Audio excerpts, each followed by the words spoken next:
Hey guys, back here with another Let's Play of Minecraft. What time is it? Got 5 minutes till third period?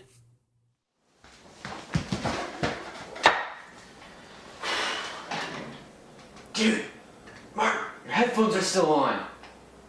What? Alright, so some of y'all say you want to learn how to write a research paper. Hello. To start off, I'd like to genuinely apologize for my associate's behavior. However, as he did correctly state, we will be discussing how to write a research paper today. To dive right into it, we're just going to start with talking about how to create a successful research question. So in order to write a good paper, you need to find something you're truly passionate about, because you need to be able to dig in and find really great answers. So basically, if you have a research question that's like 1 plus 1, you're going to get 3, which is one definite answer. And you can't have that. You need to be able to explore the question and get actual hard evidence that you can expand upon. So in our book, Grunt by Mary Roach, she set out to discover what sort of unseen endeavors were being carried out by unappreciated people to create success on the front lines of the battlefield.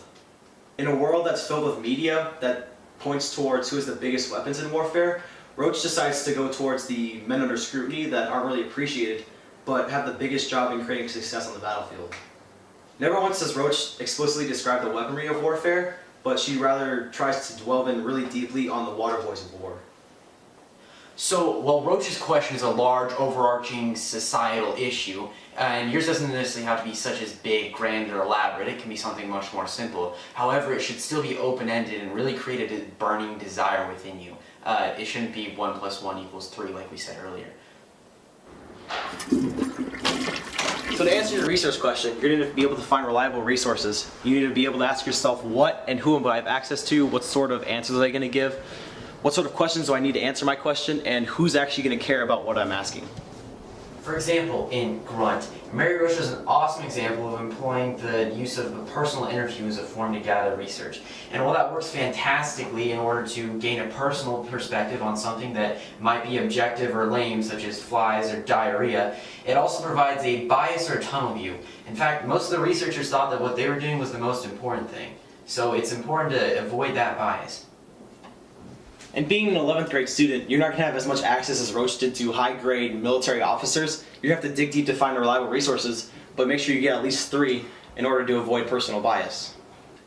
Some of those research methods can be various. You could look up internet studies or books that have already been written.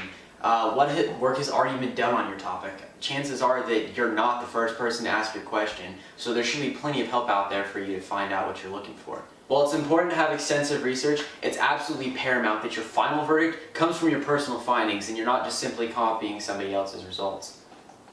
Now that you've collected all your research, you can actually dive into the writing process. So the first thing you need to look at when you're writing an essay is a structure. And these are some questions you can ask yourself to see how you can structure your paper. How much info do you have? A lot? A little? How much do you need? Are you there? Do you need a ton more?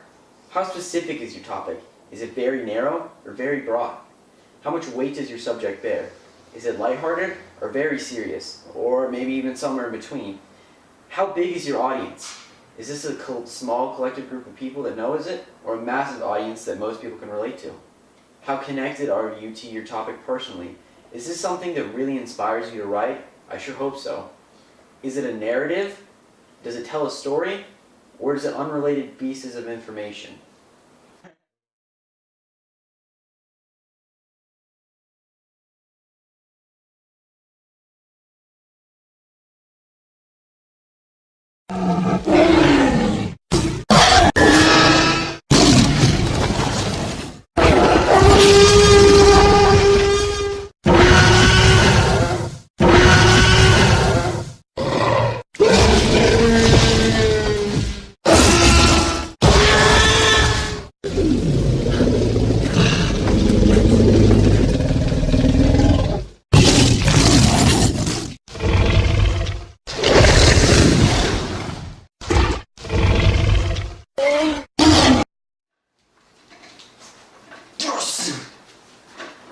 Sorry. So, to answer the question, there really is no right or wrong way to structure your research paper. The right way is the way that you feel is the best way to present the information you've collected. And now that changes depending on what you've done. What have you collected so far? Do you have enough evidence? Is there more personal and opinion? You need to ask yourself, Will it flow better as a narrative, or can you break it into separate parts?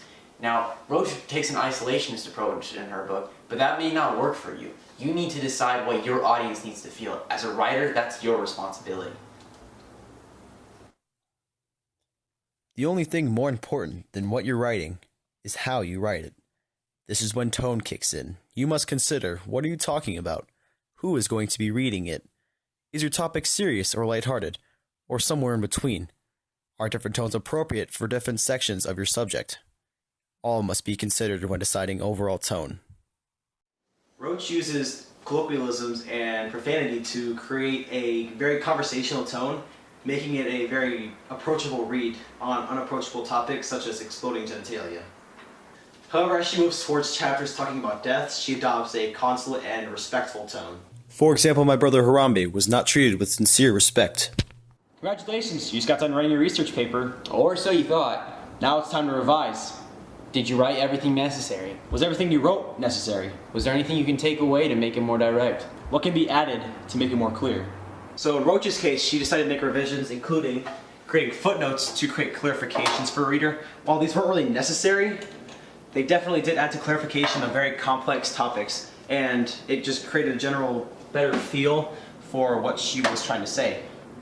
Also, she ordered her chapters to make it more relatable, so she included 3 chapters in a row of genitalia, talking about submarines in 2 chapters, and including disgusting things like roaches and flies and diarrhea in another chapter. This all added up, and revision created her very organized essay. A research paper is a journey. You set out with empty hands, abstract ideas, and conceptual questions, and return with a tangible, valuable, and eye-opening solution. Research papers can appear as a daunting task, but if you follow this guide, anybody can do it. You're on. Even I can do it. I can do it. I can do it.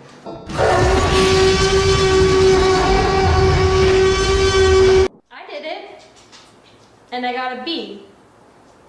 They ask you how you are, you just have to say that you're fine when you're not really fine. We can do it. Hello, is it me you're looking for? I can see it in your eyes. Even I can do it. After all that hard work, the blood, sweat, and tears, you were able to have a physical copy of